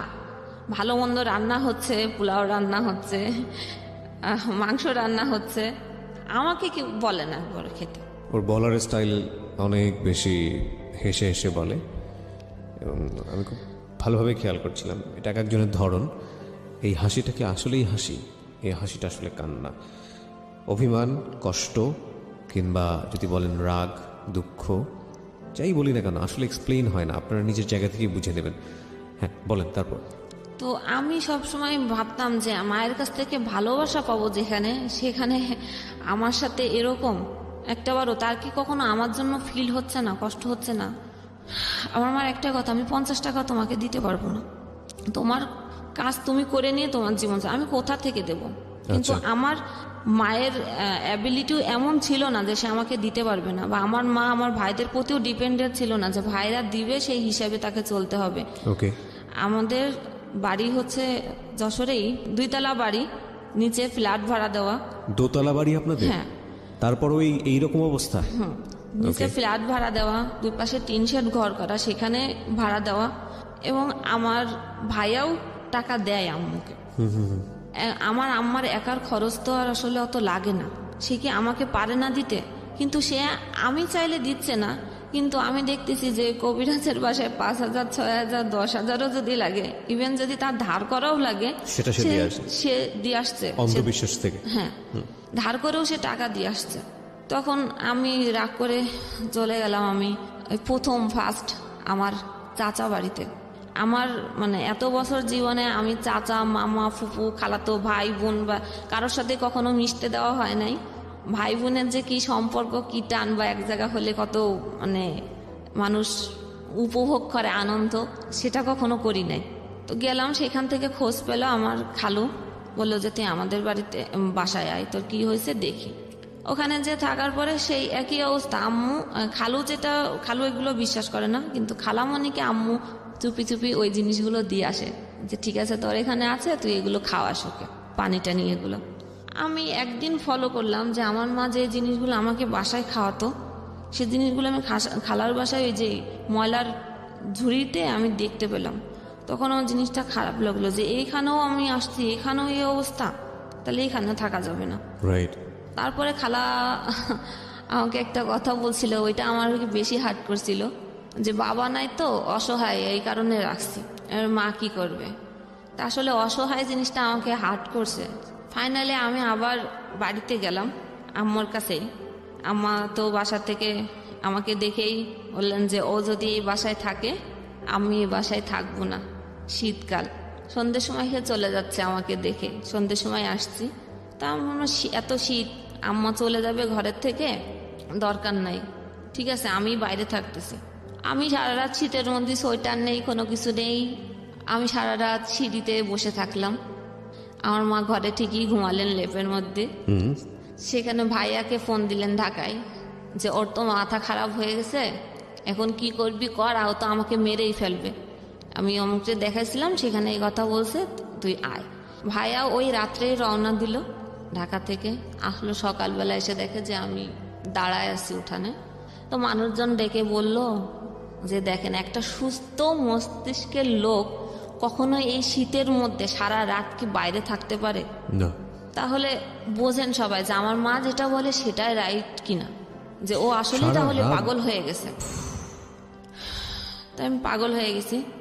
আম্মাকে ওই সময় ও কি করলো, ব্যাগটা গুছাইনে পাঠাই দিল কোথায়। আমি আমার মার পিছ পিছ দৌড়াইছিলাম রাস্তা, যে তুমি যেও না, আমি তোমাকে কখনো মারবো না, আমি এটা করতে আসি নাই, আমি মারতে চাই নাই, আমি কেন মারবো, তুমি তো আমার মা, আমি তোমাকে কেন মারতে যাব। সে আমার কোনো কথা শুনল না, চলেই গেল। বাসায় থাকলাম। বড় ভাইয়ের এখানে আসলেন ঢাকাতে। এখান থেকে কি বুদ্ধি পেয়ে গেছেন, আমি বাড়িতেই একা একাই, কোনো চাল না, কোনো কিছু না, কোনো কিছুই রেখে যায়নি, খাবার কোনো কিছু, রইছি আমি একা। আমার ছোট ভাই আমাকে অনেক মারলো যে তোর জন্য আমার মা এই বাড়িতে থাকতে পারে নাই, তোকে এই বাড়িতে আর থাকতে দিব না। তাহলে আমি কোথায় যাব সেটা জানি না, তুই কোথায় যাবি, কোথায় যে থাকবি, তুই কি খারাপ জায়গাও যদি চলে যাস সেটাও আমাদের দেখার দায়িত্ব না।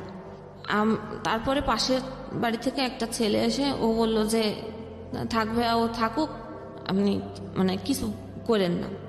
আমার কাছ থেকে ফোন ছিল, ফোনও নিয়ে নেওয়া হলো। আমার কাছে কিছু টাকা ছিল, সেটাও নিয়ে নিল, গেল। ছোট ভাইয়া চলে গেল আবার ঢাকাতে। ও যে পৌঁছাইছে আর বড় ভাইয়া আবার হয়তো রওনা দিছে, আমি জানি না, যেহেতু আমার কাছে ফোন নাই, কোনো কিছু আমি জানি না। সকাল ভোরবেলা দরজা নক করছে, তারপরে খুলে দেখি যে ভাইয়া, বড় ভাইয়া এসে আমাকে রড দিয়ে অনেক মারলো। লোহার একটা রড ছিল, সারা শরীরে রক্ত জামা। কি আমাকে কেন মারতেছো, তো টাকা চাইছো, একটা ছেলের সাথে সম্পর্ক, প্ল্যান করে আসছি আমি, এগুলো চাকরি টাকরি ছেড়ে দিয়ে প্ল্যান করে বাড়িতে আসছি যে টাকা পয়সা নিয়ে আমি চলে যাব। তা আমি টাকা চাইছি, ভালো কথা, টাকা নিয়ে নেয় না। টাকা মা ছিল না বাসায়, মা চলে গেছে, তুই টাকা চুরি করছিস। আমি টাকা চুরি করছি, কত টাকা? 50,000 টাকা। আমি চুরি করছি, আমি চুরি করলে আমি ঘরে কেন? রাইট। আমি চুরি করলে তো আমি নিয়ে চলে যেতাম, তাহলে আমি কেন? আমি যদি প্ল্যান করে থাকতাম, কারোর সাথেই চলে যেতাম, তাহলে তো আমার উপযুক্ত সময় ছিল যে বাড়িতে কেউ নাই, আমি তো নিয়ে চলে যেতাম। যখন সে আমার কোনো কথাই শোনে নাই, প্রচুর আমাকে মারলো এবং বাইরে থেকে তালা লাগা চলে গেল। যে আমার আব্বুর একটা ফ্রেন্ড ছিল পাশে, তাকে ডেকে আনার পরে তাকে বলল যে আম্মা বলছে যে ও ঘরে সোনা গহনা ছিল, সেগুলো চুরি করে পাস করছে, আর 50,000 টাকা ছিল, সে টাকা ও পাস করে দিছে। তা আমি বলছি এটা কে বলছে? বলছে মা বলছে। আমি বলছি আম্মা বলছে? আমার বিশ্বাস হয় না, কারণ আমি এত বছর, সে আমাকে মানুষ করছে, আমি চোর কি আমার হাত টাকা নেওয়ার অভ্যাস আছে কিনা একমাত্র সেই ব্যক্তি আমাকে বলতে পারবে যে আমি কেমন। জি। তা আমার মা যদি বলে থাকে যে আমি চুরি করছি, তাহলে আমি বাড়ি থেকে চলে যাব। তা বলছে ঠিক আছে, আম্মাকে ফোন দিচ্ছি। আর প্রতিবেশী যারা যে কাকু, তারা বসাই আমার সামনে। তা আমি কাকুর কাছে রিকোয়েস্ট করছি যে আমার তো মারতে মারতে আর জায়গা রাখে নাই, তো তারপরও আমি মানে বাড়ি ছেড়ে যাই নাই। যদি আমার মা আমাকে এই কথা বলে যে আমি চুরি করছি, তাহলে আমি আজকে এখনই এই মুহূর্তে আমি চলে যাব, কারণ আমার আর বলার কোনো ভাষা নেই, এর কোনো উত্তর আমার কাছে জানা নাই। ফোন দিল, লাউডে দিল। হ্যাঁ, আমার মা ওই পাশ থেকে বলছে যে আমার ঘরে 50,000 টাকা ছিল, ও চুরি করছে, গহনা ছিল 5 ভরি, সেটাও নিছে। আমি আর কোনো রিয়াক্ট করলাম না, বললাম আচ্ছা কাকু ঠিক আছে। কাপড় চুপড় নিলাম, বাট আমার সার্টিফিকেটগুলো কেড়ে নেওয়া হলো। আমার ভাই আমার সার্টিফিকেটগুলো কেড়ে নিল, দিল না। আমি সার্টিফিকেটের জন্যই ওয়েট করতেছিলাম যে কখন দেয় ওটা। কোথাও যে করব কিছু করে, সেটার জন্য আমার সার্টিফিকেটের প্রয়োজন আছে।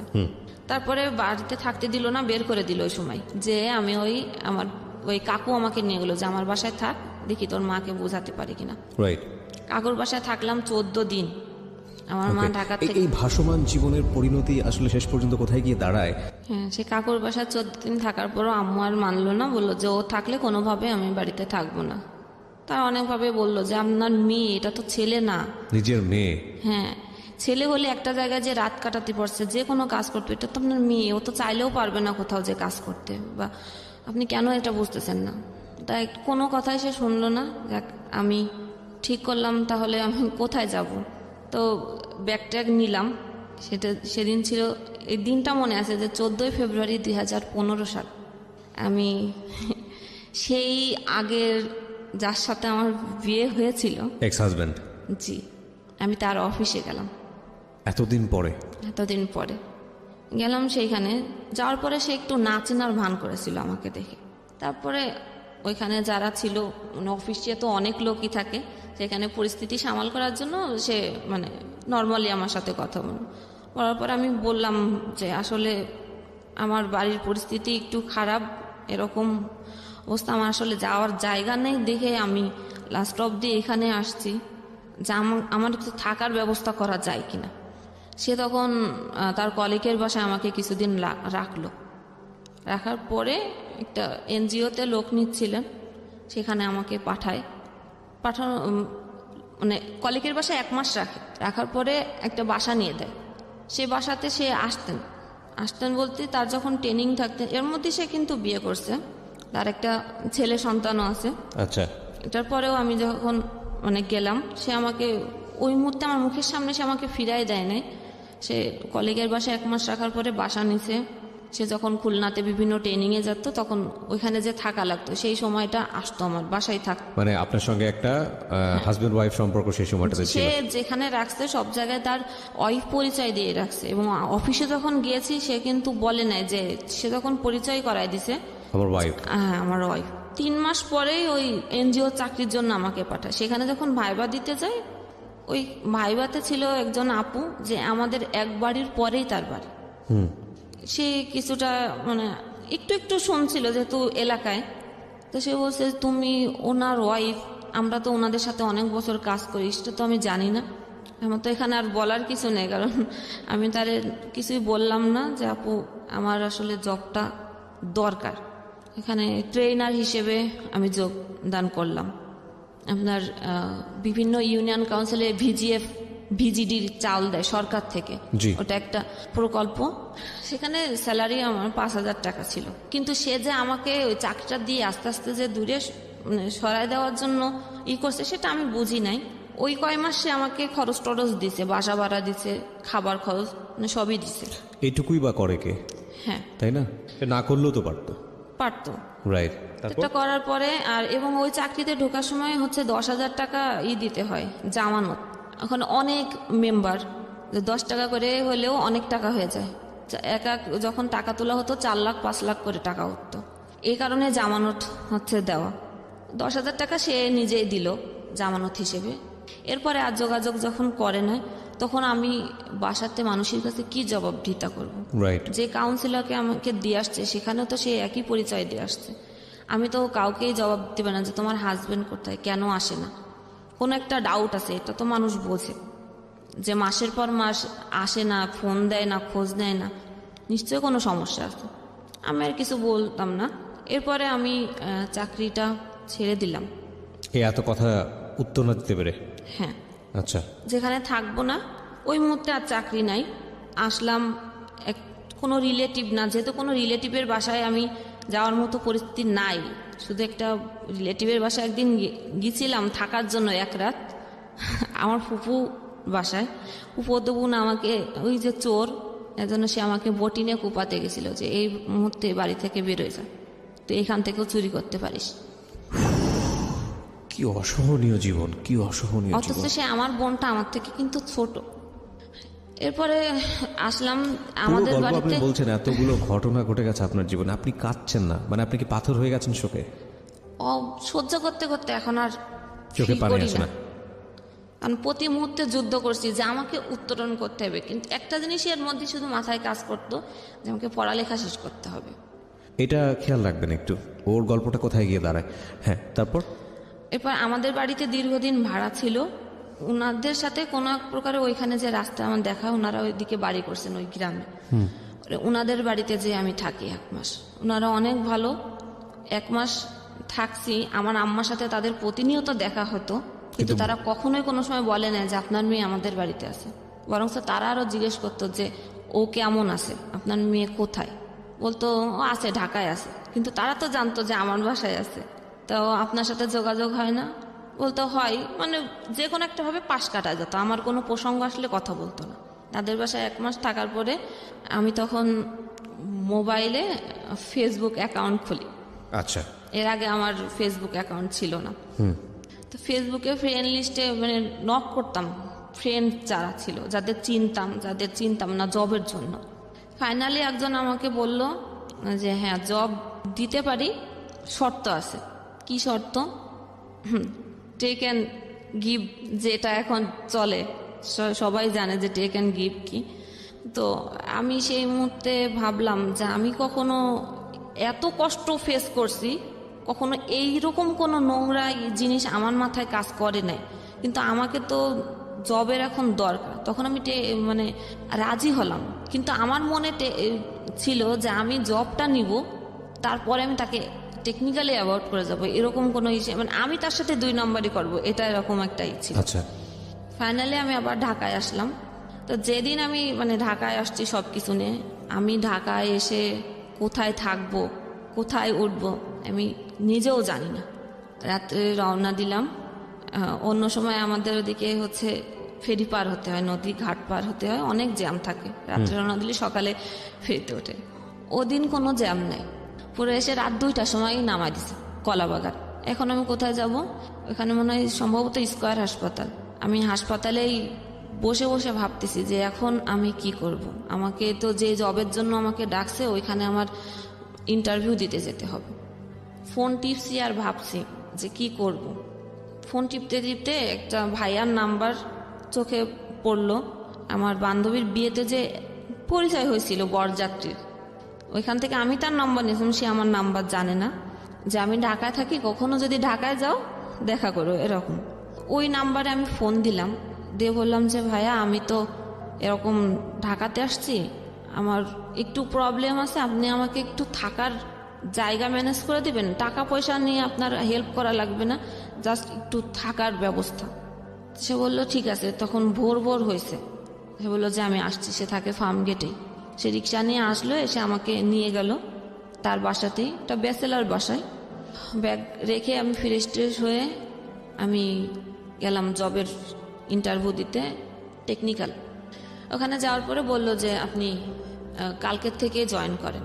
আচ্ছা, জবটা হয়ে গেল, যেহেতু যার লিঙ্কে আমি আসছি, ওইখানে যে ম্যানেজার ছিলেন ওটা ওনার বন্ধু ছিলেন।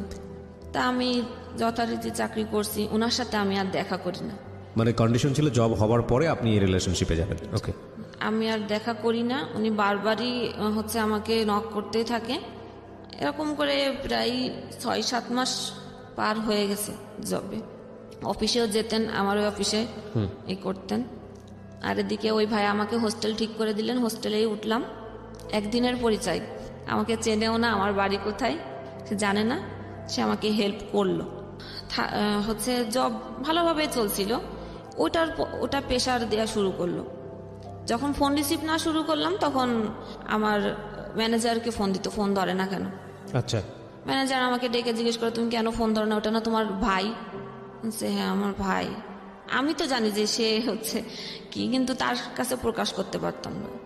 একদিন বাধ্য হয়ে আমার ম্যানেজার স্যার খুবই ভালো ছিলেন, যে মেয়েদেরকে যথাযথ সে সম্মান দিতেন। আচ্ছা, তা আমি বললাম যে আসলে উনি আপনার বন্ধু, আমি আপনাকে সত্য কথাই বলি যে এরকম একটা সিচুয়েশনে আমি পড়ছি।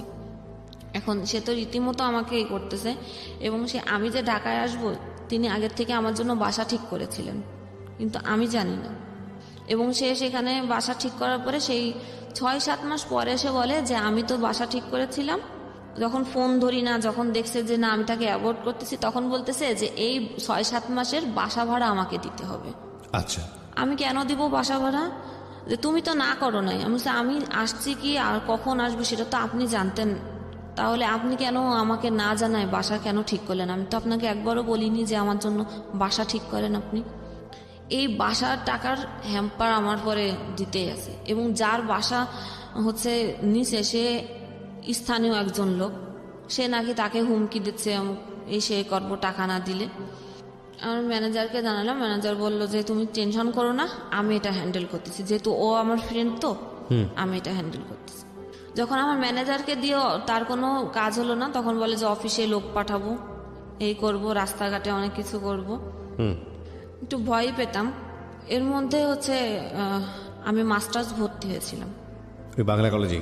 না, আমি যখন ওই যে এনজিওতে ভর্তি, এই চাকরিতে ঢুকলাম, তখন আমার মাস্টার্সের ভর্তির ডেট আসলো। আচ্ছা, তখন আমি জানতাম না যে আমি ভর্তি হতে পারবো, মানুষের কাছে টাকা ধার নিয়ে আমি ভর্তি হয়েছি। এর মধ্যে তো ভর্তি ওইখানে ঢাকায় চলে আসছে জবের জন্য।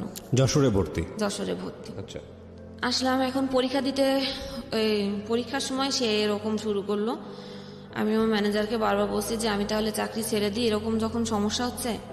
তা বললো যে না, তুমি কেন চাকরি ছাড়বা, তুমি যাও পরীক্ষা দিতে যাও, নি টেনশনে। আমি পরীক্ষা দিতাম, অফিস করে রাত্রে রওনা দিতাম, সকালে নামতাম, পরীক্ষা দিতাম, পড়াশোনা নাই, পরীক্ষা দিতাম, আবার আমি গাড়িতে উঠে ব্যাক করতাম। এভাবেই একদিন পর একদিন আমি এরকম জার্নি করে করে পরীক্ষা দিছি। পরীক্ষা দিলাম যুদ্ধ করেই, তার মধ্যে আবার এদিকে এই প্রেশার।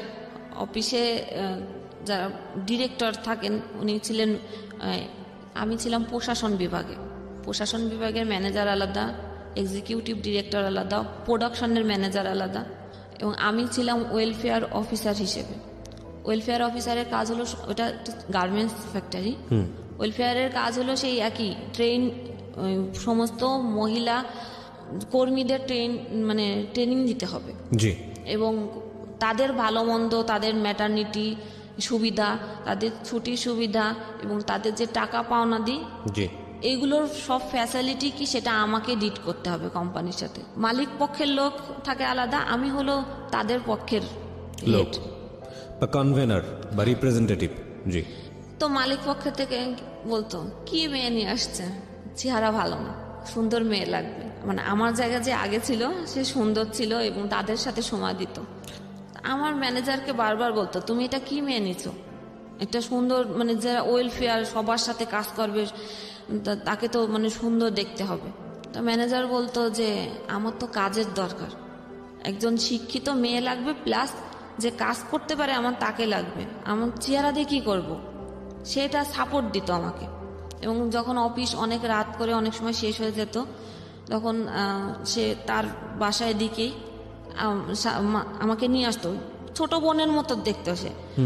সেটাও তাদের চোখে ডাউট লাগছে যে ম্যানেজার সবসময় ওকে সাপোর্ট করতেছে, এদিকে ওরা টাকার জন্য প্রেশার দিচ্ছে, বলতেছে যে টাকা দিব নাই, ওকে দেখা করতে বলো, সেখানেও ও সাপোর্ট করতেছে। তাহলে আমাদের এতদিনের বন্ধুত্ব সম্পর্ক, আর সে 2 দিন চাকরি করতে গেল, তুমি তাকে বাঁচাচ্ছ কেন? তাহলে নিশ্চয় তোমার সাথে ওর কোনো রিলেশন আছে। ওকে, এই কথা বলতেছে। তখন ম্যানেজার হয়ে তুমি যখন তোমার কাছে বলে কোনো লাভ নেই, তখন এক্সিকিউটিভ যে ডিরেক্টর তাকে বলা হবে। সেখানেও তারা ফোন দিল যে ওই মেয়ে এই সেই, প্রকারে আমি ভালো না, আপনার ম্যানেজার এরকম সাপোর্ট করতেছে। এবং তাদের দিক থেকেও একটা কথা ছিল যে আমার চেহারা ভালো না, সব মিলায়ে এমন একটা পরিবেশ তৈরি হলো যে আমার কাজ করাটা একদম। এবং ম্যানেজারকেও ডেকে তাদের বলা যে তোমার ওই মেয়ের সাথে এই সে আছে, তোমার ওয়াইফকে জানাই দিব। এখন কেউ তো ফ্যামিলিতে এরকম একটা নিতে যাবে না। এখন আমিও ভাবলাম যে আমার জন্য তার কেন হবে, সে তো আমাকে কখনো খারাপ চোখে দেখে নাই, রাইট, আর আমাকে তো কোনো খারাপ অফারও সে কখনো দেয় নাই, তাহলে আমি কেন আমার জন্য তার ক্ষতি হতে দিব। নিলাম আমি জব ছেড়ে দিলেন। জি, জব ছেড়ে দেওয়ার পরে আমি যে কোম্পানিতে চাকরি করতাম সেই কোম্পানির নাম কিন্তু বাংলাদেশে আপনিও খুব ভালো করে জানেন। এই সময় আমি আর নতুন করে চাকরি পাচ্ছি না, যেখানেই আমি চাকরির জন্য কথা বলতেছি সেখানে সেই একই সমস্যা, গিভ অ্যান্ড টেক। এখন আমি কখনোই এটার কাছে মাথা নয়। এর মধ্যে তো মনে করেন 2 বছর, আমি তো বাড়ি থেকে চলে আসছি 2 বছর হচ্ছে।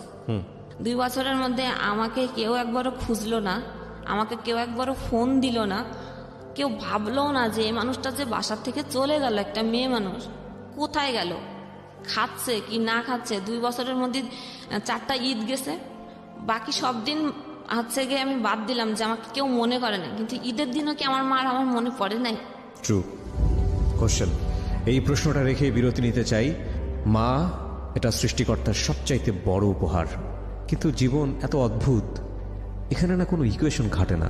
তো এটা ফিল করতাম, ফিল করে আমি আমার নাম্বার থেকে ফোন দিলে আমার মা কখনো ফোন রিসিভ করতো না, অন্য আননোন নাম্বার থেকে ফোন দিয়ে আমি চুপ করে থাকতাম, শুধু একটু কণ্ঠ শোনার জন্য, যে মার কণ্ঠ একটু শুনবো। যখনই আমার কখনো হ্যালো শব্দটা শুনতো, যখনই বুঝতে পারতাম আমি, তখনই ঠিক ফোনটা কেটে দিত, আর কখনো আমার ফোন ধরতো না।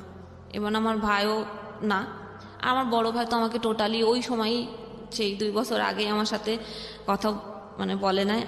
এখনও অবধি আমার বড় ভাইয়ের সাথে আমার কোনো রিলেশন নাই, সে আমাকে আদৌ খোঁজে না। সে বলে যে আমার কোনো বোন নাই, আমার বোনের কোনো প্রয়োজন নাই। তারপরে তো হোস্টেলে আসি, কোনো জব পাই না। আমার যেটা জমানো ছিল যতটুকু চলার দরকার ছিল শেষ। এখন আমি কি করব? আমাকে তো আসলে এখন মনে হলো যে না, একজন সাথী প্রয়োজন জীবনে চলার পথে। যে আমি তো একা, আমাকে যে যেরকম পারতেছে সে সেইভাবে আমাকে বলে যাচ্ছে।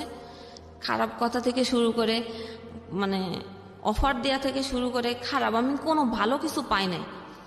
তখন এই যে কোম্পানিতে আমি চাকরি করতাম, এই কোম্পানিরই একজনের সাথেই আমার পরিচয় হয়েছিল। পরিচয়টা এরকম যে আমি পরীক্ষা যখন মাস্টার্স পরীক্ষা দিতে যাচ্ছিলাম তখন অবরোধ ছিল, জি। কোনো গাড়ি নাই।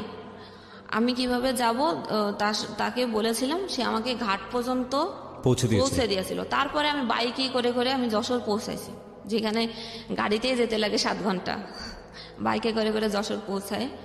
ওই সময় পরিচয়, কথা বলার এক পর্যায়ে আমি তার সম্বন্ধে হয়তো অত কিছু জানতাম না। ওর এক পর্যায়ে আমি বলেছিলাম যে আমার তো আর কোনো গতি নাই, আমি আর পারতেছি না, আমার কাছে যা ছিল সবই শেষ। আপনি মানে প্রেম আমি বলবো না, কারণ 1 মাসের কথা, 1 মাসে কারোর সম্পর্কে প্রেম হয়ে যায় কারোর সাথে, এটা আমি বলবো না। আমি নিরুপায় হয়ে বলেছিলাম যে আপনি কি আমাকে বিয়ে করবেন? মানে আপনি প্রস্তাব দিয়েছিলেন? হ্যাঁ। তো সে বলেছিল মানে করব। আমাকে কিছুদিন ঘুরিয়েছিল। আচ্ছা। তারপরে অ্যাটলিস্ট সে আমাকে বিয়ে করলো। বিয়ের পরে আমি আস্তে আস্তে জানতে পারলাম তার ওয়াইফ আছে, একটা না 2টা। বিয়ের আগে আপনি জানতেন না? না। তো জিজ্ঞেস করা উচিত ছিল? হ্যাঁ, আমি জিজ্ঞেস করেছি, সে আমাকে স্বীকার করে নাই, করছে মানে একটার কথা স্বীকার করছে এবং বলছে যে তার সাথে আমার মানে কাগজপাতি বলতে ডিভোর্স হয়ে গেছে, কোনো রিলেশন নাই, আমি এখন একাই থাকি।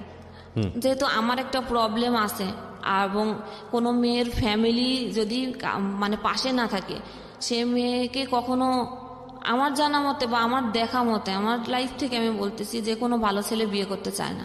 বলবে যার ফ্যামিলি যার পাশে, ওই মেয়ে আর কত ভালো, ওই মেয়ে তো ভালোই না। ট্রু। এবং আমাদের সোশ্যাল কলটা এরকমই। হ্যাঁ, এবং যার মা সব জায়গায় বলতেছে যে আমার মা যদি কোনো সন্তানের নামে বলে, সেটা তো অবভিয়াসলি মানুষ বিশ্বাস করতে বাধ্য, যে মা তো সন্তানের কখনো খারাপ চায় না। মা যখন বলতেছে তাহলে ওই মেয়ে নিশ্চয়ই এরকম। কোনো দিক থেকেই আমার কোনো বিয়ের কাজ আর আমার বাড়ি থেকে কখনো দেওয়ার চেষ্টাও করেনি, খোঁজেও নি, যেহেতু আমাকে খরচ করে বিয়ে দেওয়া লাগবে, এটা তারা করবে না। ফাইনালি তো বিয়ে করার পর এগুলো জানতে পারলাম। এগুলো আবার নতুন করে আরেকটা পেইন, যে বউ আছে, তাও একটা তো জানতামই, এরপরে শুরু হলো যে আরেকটা, এবং 2 জায়গায় তার 2টা সন্তান আছে। এবং সে প্রথম ঘরে যে সন্তান আছে সেটাকে সে আজও অবধি অস্বীকার করে, যে ওটা আমার সন্তান না, ওইটা তার মানে ক্যারেক্টার খারাপ, অন্য কোথার থেকে এরকম হয়েছে। ঠিক আছে, সেটা তার ভাইয়ের সাথেই বলে, যে মানে তার ভাইয়ের সাথে সম্পর্ক ছিল। গেল সব কিছু মেনে টেনে নিয়ে আসি। এখন দেখতেছি যে তার রূপ আস্তে আস্তে বেরোচ্ছে। সে এখন আমাকেই সবসময় সন্দেহ করে, আমাকে বাসার থেকে কখনোই বেরোতে দেয় না, এবং ফিজিক্যাল টর্চার শুরু হয়ে গেছে। চাকরি কোথাও করতে দেবে না, সবাই খারাপ বলতে এখন সে আমাকে ওই পিছনের কথাগুলোই বলে, যে আমি যদি ভালো হতাম তাহলে কি আমার এরকম হতো। ওই সেই পিছনটা নিয়ে খোঁটা দেয়। হ্যাঁ, আমি যদি ভালো হতাম তাহলে আমার বাড়ির লোকেরা কি আমার সাথে এরকম করতো, এবং তোমার মা যে তোমাকে জন্ম দিছে সে কেন এরকম করে তোমার সাথে, নিশ্চয়ই তুমি খারাপ তাই করে, তোমাকে তো কেউ সহ্য করে না।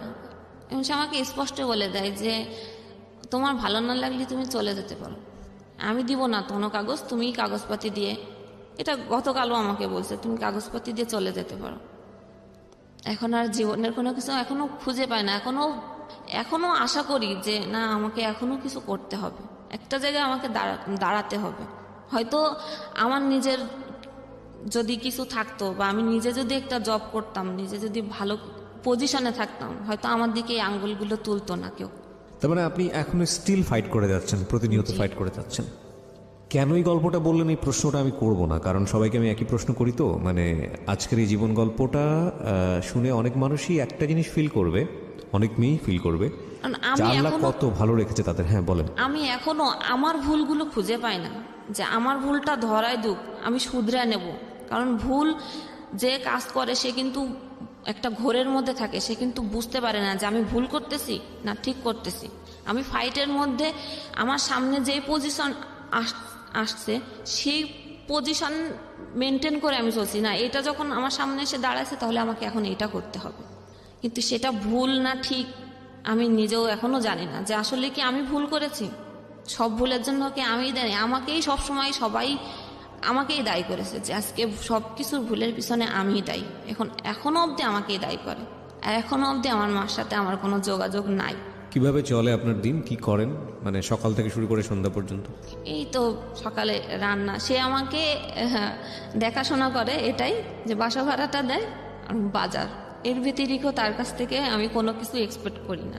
সে সকালে যায় আর রাত্রে 1টা 2টা 2:30টার সময় আসে। সে আমাকে কখনো সময় দেয় না, ইভেন সে আমার সাথে কথা বলতে চায় না। কথা বলতে গেলে সে আমার কথা শুনে না এবং বলে যে আমি তোমাকে টেকনিক্যালি অ্যাভয়েড করি। আপনার কিছু বলার নাই এখানে আলটিমেটলি? আমি এখনো বুঝতে পারছি না যে আমার ভুলটা কোথায়। একটা সংসার করতে গেলে আমি এতটুকুই বুঝি, স্বামী সংসার দুইজনের, সেখানে কোনো কিছু করতে গেলে দুইজন পরামর্শ করেই করতে হয়। সেখানে সে যা কিছু করে আমার পরামর্শ তো করেই না। আমি যখন বলি তখন বলে যে তোমার এত কিছুর কি দরকার, তোমার এত কিছু জানার দরকার নেই, আমি যা খুশি তাই করব, আমি বলতে পারবো না কোনো কিছু।